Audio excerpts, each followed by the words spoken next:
Hello friends. आज मैं accounting के 7th क्लास को बताने जा रहा हूँ। ठीक है। और अब तक इससे पहले हम 6 क्लासेस कर चुके हैं और बहुत सारे टॉपिक कवर हो चुके हैं, लेकिन ये वाला जो टॉपिक है ब्रांच अकाउंटिंग, ये एडवांस अकाउंटिंग का पार्ट होता है, जिसके कंटेंट आपको बहुत मुश्किल से मिलेंगे। इसके लिए आपको अलग से बुक खरीदनी पड़ेगी, जैसे RL गुप्ता की बुक होती है, इस तरीके से। ठीक है। तो इस वीडियो को एंड तक देखिए प्लीज़, क्योंकि आप अधूरा देखते हैं। अगर इसका क्वेश्चन आता है आपको अधूरा ही पता होगा, या तो मिस होगा या फिर आप अटेम्प्ट ही नहीं कर पाएंगे। ठीक है। तो वीडियो को एंड तक देखिए ताकि आपको सब कुछ समझ में आए। और इस वीडियो से रिलेटेड अगर आपको नोट्स चाहिए तो उसके लिए आप मेरा टेलीग्राम का चैनल ज्वाइन कीजिए, और प्लीज़ मेरे चैनल को सब्सक्राइब कीजिए और ज़्यादा से ज़्यादा सपोर्ट कीजिए, ताकि मैं और अच्छे अच्छे टॉपिक्स कवर कर सकूँ और एग्ज़ाम से रिलेटेड कुछ भी ना बचे आपके लिए। ठीक है। तो हम ब्रांच अकाउंटिंग में आज क्या क्या कवर करने वाले हैं। सबसे पहला है meaning, types, advantages and disadvantages. फिर है मेथड्स, फिर जर्नल एंट्री और इम्पॉर्टेंट पॉइंट्स। मतलब कोई भी टॉपिक इसमें से मिस नहीं होगा। आप वीडियो को एंड तक देखिए, आपको सब कुछ समझ में आएगा। तो आइए टॉपिक स्टार्ट करते हैं। सबसे पहले ब्रांच अकाउंटिंग क्या होती है। ब्रांच अकाउंटिंग क्या होती है, जब बिज़नेस को एक्सपेंड करना होता है, जब बिज़नेस को फैलाना होता है, तो वो क्या करते हैं, छोटे छोटे ब्रांचेस खोल देते हैं। ठीक है। अलग अलग जगह पे। और उसको जो कंट्रोल किया जाता है, ठीक है, वो एक सेंट्रल ऑफिस होता है, जिसको ज़्यादातर हम हेड ऑफिस कहते हैं। ठीक है। ब्रांच अकाउंटिंग हर एक ट्रांजैक्शंस को रिकॉर्ड करता है, जो कि एक ब्रांच और हेड ऑफिस के बीच में होता है। ठीक है। ताकि हम अप्रोप्रिएट प्रॉफिट एंड लॉस निकाल सके। ठीक है। एडवांटेजेस क्या होते हैं ब्रांच अकाउंटिंग के, ये प्रॉफिट एंड लॉस हर एक ब्रांच का निकालने में मदद करता है। ठीक है। अगर क्या कहते हैं, एक सिंपल फाइनेंशियल स्टेटमेंट बनाया जाए, ठीक है, तो इससे आप सारी ब्रांचेस का अलग अलग डेटा नहीं कैलकुलेट कर पाएंगे कि कितना प्रॉफिट हुआ, कितना लॉस हुआ। तो ये इसमें मदद करता है। ठीक है। और ये आपको इतना ये भी बताएगा कि हर एक ब्रांच का डेटर्स कितना है, मतलब किससे कितना पैसा लेना है, कितना स्टॉक रखना है, कितना कैश है। ठीक है। इस सब की डिटेल नॉलेज हमको कहाँ से पता चलेगी, ब्रांच अकाउंटिंग से। ठीक है। ये वेजेस क्या होता है, दो तरीके के ये रिम्यूनरेशन या कंपनसेशन बोल सकते हैं हम। दो तरीके के होते हैं, एक होता है सैलरी, एक होता है वेजेस।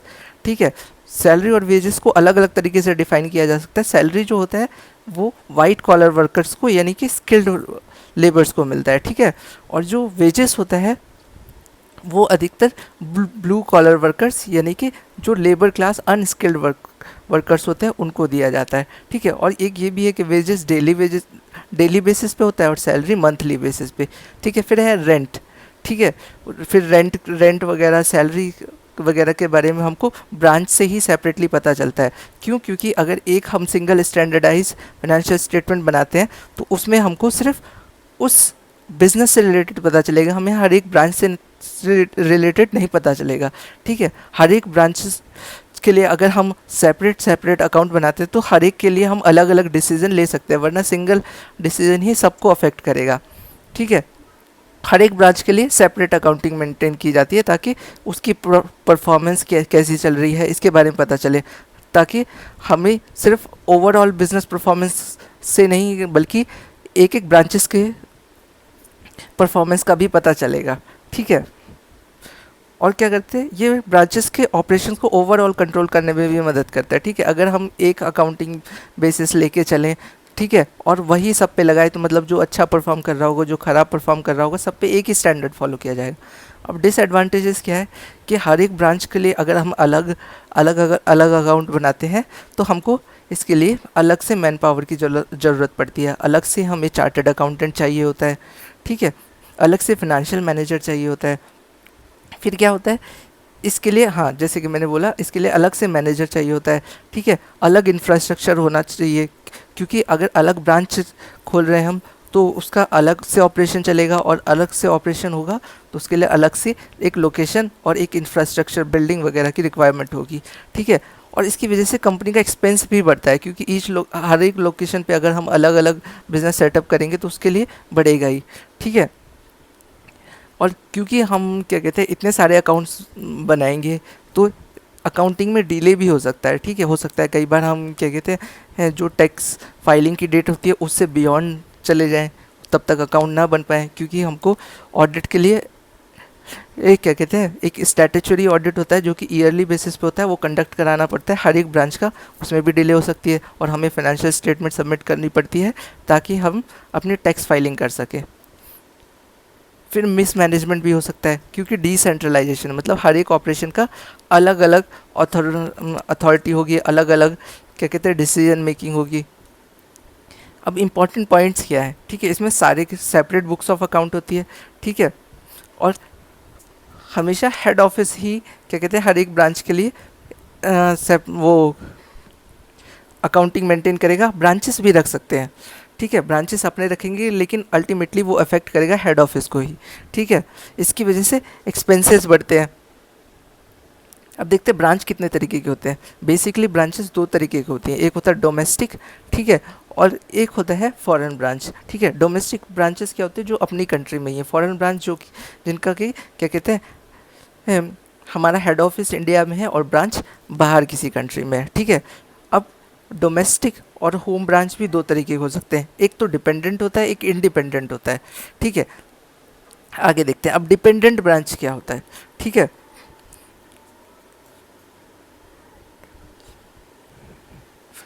ठीक है, अब डिपेंडेंट ब्रांच क्या होता है जिसको हेड ऑफिस ही माल सप्लाई करता है, ठीक है। और वो ज़्यादातर हेड ऑफिस पे डिपेंड करता है, अगर वो गुड सप्लाई ना करे, ठीक है, तो उनका काम बंद पड़ जाएगा, ठीक है। और वो क्या करता है हर एक ब्रांचेस के लिए अलग से इन्वॉइस मेंटेन करता है, कॉस्ट मेंटेन करता है, सेलिंग प्राइस डिसाइड करता है, इन्वॉइस प्राइस डिसाइड करता है, ठीक है। और जितने भी एक्सपेंसेस होते हैं डायरेक्टली ब्रांच ही पे करता है डिपेंडेंट ब्रांच के केसेस में, ठीक है। और ब्रांच का जो मैनेजर होगा उसे पेटी कैश क्या कहते हैं पेटी एक्सपेंस बनाने की ज़रूरत पड़ती है। पेटी एक्सपेंस क्या होता है, वो हर एक छोटे छोटे खर्चे जिसमें रिकॉर्ड किए जाते हैं, ठीक है।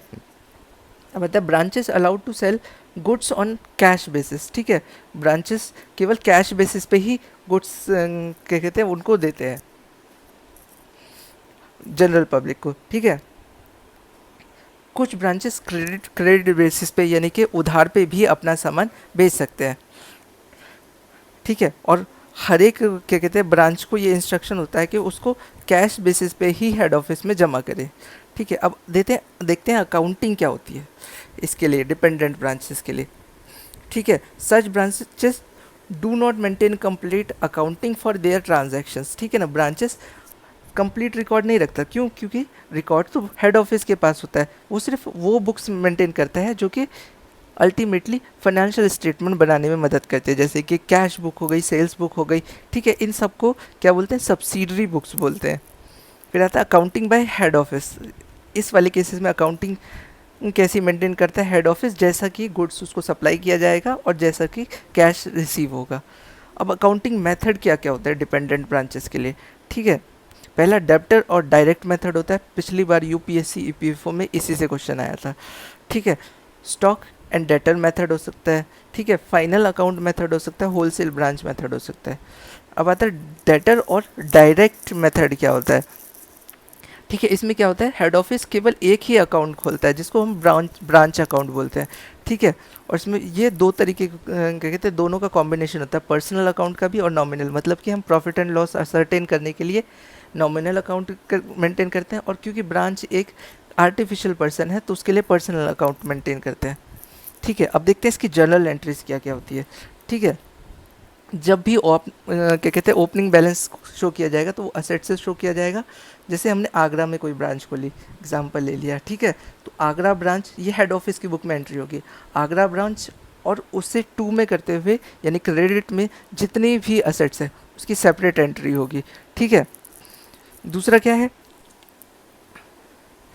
वो या तो कॉस्ट बेसिस पे मतलब जितने में खरीदा जाए, या इनवॉइस बेसिस पे जितने का बिल हो, दोनों में। अब इन दोनों में अंतर क्या है, कॉस्ट बेसिस पे हो सकता है उसमें टैक्स इंक्लूडेड ना हो, इनवॉइस बेसिस पे हमेशा टैक्स इंक्लूडेड होता है, ठीक है। तो जब भी उसके लिए क्या एंट्री होगी, stock reserve account to Agra branch account, ठीक है, पहली एंट्री। जब भी क्या कहते हैं स्टॉक का ओपनिंग अकाउंट खोला जाएगा, ठीक है। और जब क्या कहते हैं ब्रांच की वो लाइबिलिटी के लिए खोला जाएगा, तो आपने देखा था कि, ठीक है, तो इसके लिए क्या होगा, Agra branch account to branch liability account, ठीक है, for goods supplied by head office to branch, ठीक है। इसके लिए क्या होगा, जिस जिस चीज़ से भी ब्रांच का पैसा बढ़ेगा, ठीक है, उस जगह पे आगरा ब्रांच को डेबिट किया जाएगा। जिस जिस जगह से भी उनका बैलेंस कम होगा, ठीक है, उससे क्रेडिट कर दिया जाएगा, ठीक है। तो Agra branch to good sent to branch, ठीक है। अब देखिए आगरा का स्टॉक बढ़ रहा है तो आगरा डेबिट हो गया, ठीक है। गुड्स सेंट ब्रांच अगर क्या कहते हैं वो गुड्स रिटर्न करे जाते हैं, तो अब आगरा का रिजर्व कम होगा तो उसे डेबिट कर दिया, गुड्स सेंट टू ब्रांच को डेबिट कर दिया गया और आगरा को क्रेडिट, ठीक है। इसी तरीके से when goods return by branch to head office, जब हेड ऑफिस को वो गुड्स रिटर्न करे जाएंगे, ठीक है। अब उनका स्टॉक कम हो रहा है, ठीक है, तो हमेशा जब भी स्टॉक कम होगा तो ये क्रेडिट होगा ब्रांच अकाउंट, और जब भी क्या कहते हैं इनको कुछ रिसीव होगा ये डेबिट होगा, ठीक है। अब क्या आता है, if goods are supplied by head office to branch are recorded in the invoice price, ठीक है। तो उल्टी एंट्री होती है हमेशा इनवॉइस प्राइसेस में, क्यों, क्योंकि जब वो पे किए जाते हैं तब तो उसकी रिवर्सल एंट्री हमको पास करनी होती है। जब भी एक्सपेंस पे करनी होगी, ठीक है, तो एक्सपेंसेस जब भी पे करने होते हैं तो उसकी एंट्री हमेशा यही होती है, पर्सनल अकाउंट टू कैश या बैंक अकाउंट, ठीक है, क्योंकि ये एक रियल अकाउंट होता है। अब आता है for cash remitted by head office to branch for petty expenses. Petty expenses मैंने बोला था जो भी छोटे छोटे एक्सपेंसेस होते हैं, क्यों, क्योंकि यहाँ पे आगरा ब्रांच के बिहाफ पर हेड ऑफिस एंट्री मेंटेन कर रहा है, तो Agra branch account to bank account, ठीक है। अब अगर कैश रिसीव्ड होगा, देखिए यहाँ पे पे करा जा रहा है, जब भी पे करते हैं, ठीक है, तो हमेशा बैंक या कैश क्रेडिट होता है, और जब भी रिसीव करते हैं तो बैंक या कैश हमेशा डेबिट होता है। और कौन रिसीव कर रहा है, कौन से किसके बेसिस पे रिसीव किया जा रहा है, ब्रांच, आगरा ब्रांच के बेसिस पे, ठीक है।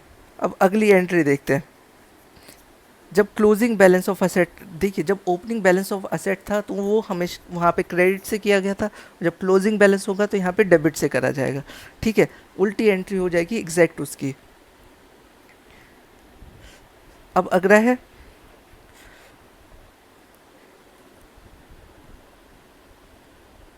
जब क्या कहते हैं आपने देखा था वहाँ पे जब स्टॉक को ओपन करा जा रहा था तो क्या था, stock reserve to Agra branch. अब इसकी रिवर्स एंट्री होगी, जब भी क्या कहते हैं अकाउंट्स क्लोज करे जाएंगे तो रिवर्स एंट्री होती जाएगी उसकी। तो आप अगर स्टार्टिंग की एंट्रीज याद कर ले तो अगली एंट्रीज आपको क्या कहते हैं करनी आसान होगी जब भी क्लोजिंग बैलेंस करा जाएगा, ठीक है। उसके बाद आगरा ब्रांच, अगर हमको लॉस होता है, Agra branch account to general profit and loss account, ठीक है, जिससे भी आगरा ब्रांच का कैश, ठीक है, पे किया जाएगा, लॉस होगा हमेशा वो उस समय डेबिट करा जाएगा। ये लॉस है क्योंकि आपने पढ़ा था कि debit the receiver and credit the giver, तो यहाँ पे आगरा ब्रांच क्या है, एक तरीके का रिसीवर है, ठीक है, लेकिन ये पर्सनल अकाउंट है, ठीक है। पर्सनल अकाउंट जो होता है वो कैपिटल होता है, कैपिटल जब भी रिड्यूस होता है तो वो हमेशा डेबिट होता है, कैपिटल जब भी हमारा बढ़ता है तो क्रेडिट से बढ़ता है, और जब भी लॉसेस एंड एक्सपेंसेस आर, ठीक है, इनके बेसिस क्या कहते हैं किस वजह से उनका एक्सपेंस या किस वजह से उनका कैपिटल कम हो रहा है, लॉस की वजह से, तो वो क्रेडिट हो गया।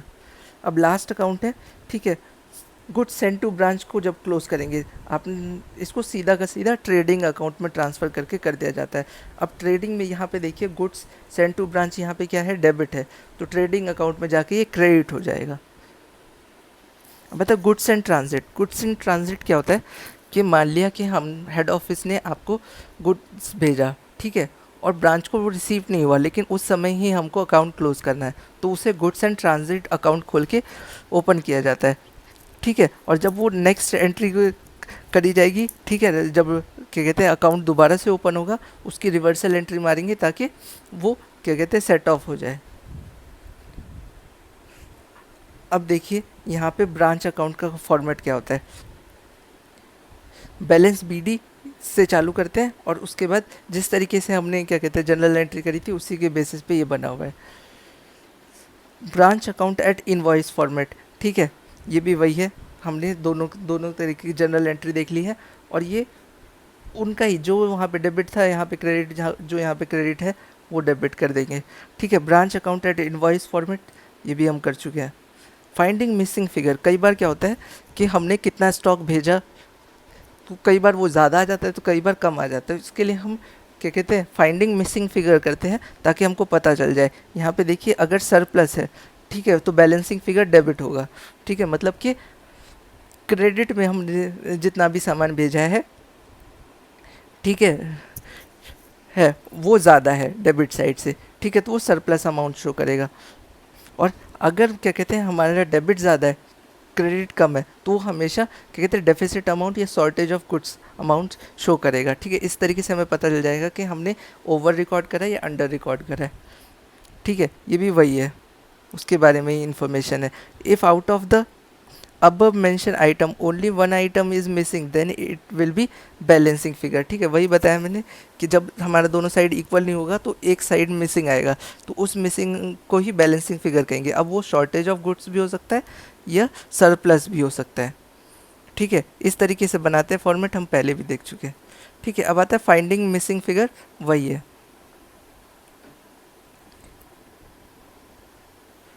इफ़ आउट ऑफ अब मेंशन आइटम ओनली, अच्छा ये क्या कहते हैं डुप्लीकेट 8 स्लाइड है उसी की, ठीक है। अब आता है second method, branch accounting stock and debtor system method, ठीक है। इसमें क्या होता है कि जब भी क्या कहते हैं ब्रांच को गुड्स सेंड किया जाता है उसका इनवॉइस प्राइस का एक परफॉर्मर तैयार किया जाता है, ठीक है, जिसमें क्या कहते हैं कुछ अलग अलग अकाउंट मेंटेन करे जाते हैं जिसको अभी हम देखते हैं। सबसे पहला branch stock account, then branch debtor account, branch expenses account, branch adjustment account, goods send to branch account और ब्रांच स्टॉक रिजर्व अकाउंट। अब ये सब होते क्या हैं हम यहाँ पे देखेंगे। पहले ब्रांच स्टॉक अकाउंट क्या होता है, ठीक है, ये क्या करता है हेड ऑफिस को ये क्या कहते हैं हेड ऑफिस को हेल्प करता है ताकि वो इफ़ेक्टिव कंट्रोल उस पर बनाए रखे और शॉर्टेज या सरप्लस का पता कर सके। इसके लिए वो स्टॉक अकाउंट बनाते हैं, मतलब कि हमने गुड्स ज़्यादा भेजा है या कम भेजा है, कौन सी एंट्री मिसिंग रहेगी, वो सब कुछ इससे हमें पता चल जाता है, ठीक है। नेक्स्ट है ब्रांच डेटर अकाउंट।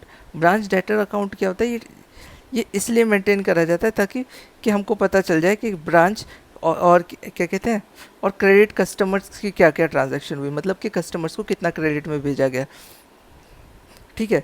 तो अब जब भी हम क्या कहते हैं किसी से रिसीवेबल अमाउंट होता है क्रेडिट बेसिस पे, ठीक है, जब भी हम गुड्स से सेल करते हैं क्रेडिट बेसिस पे तो वो किसके लिए होता है, डेटर के लिए, ठीक है। तो इसीलिए इसको ब्रांच डेटर अकाउंट बोलते हैं। जब भी क्या कहते हैं ब्रांच किसी को क्रेडिट में सामान बेचेगा, ठीक है, तो उसकी जो ट्रांजैक्शन की एंट्री होगी वो क्रेडिट वो ब्रांच डेटर अकाउंट में होगी, ठीक है। अब ब्रांच एक्सपेंस अकाउंट, ठीक है, जितने भी एक्सपेंसेस जो कहते हैं ब्रांच क्या कहते हैं ब्रांच को होंगे उन सब का जो अकाउंट बनाया जाएगा उसको ब्रांच एक्सपेंस अकाउंट कहते हैं। अब आता है goods send to branch account, ठीक है।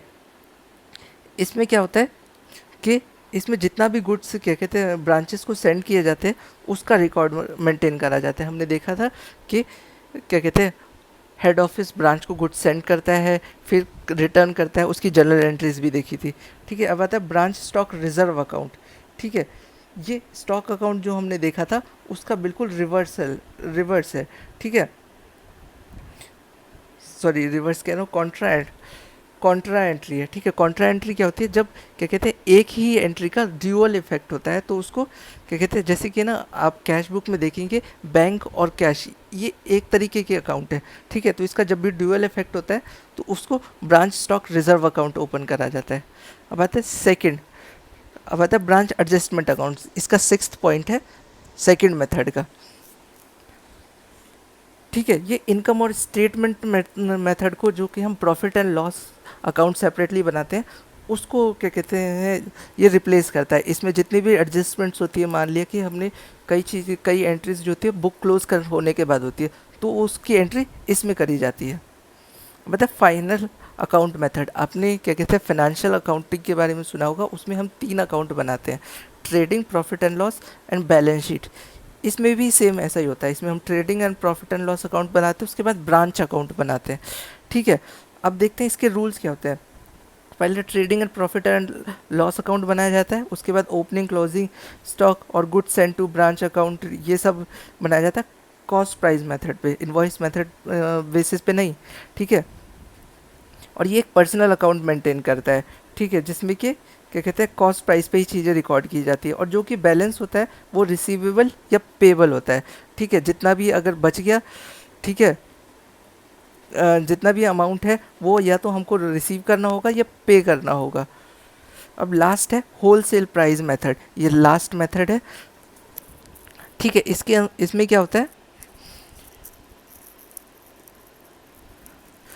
Goods are send to branch at wholesale price instead of cost या सेलिंग प्राइस। ठीक है, इस पे होल सेल प्राइस पे ही अकाउंट मेंटेन करा जाता है। ठीक है, यूनिट बेसिस पे नहीं, एक बल्क में। ठीक है, the profit of a head office and a branch are calculated separately. ठीक है, दोनों का प्रॉफिट एंड लॉस जो है अलग अलग मेंटेन करा जाता है।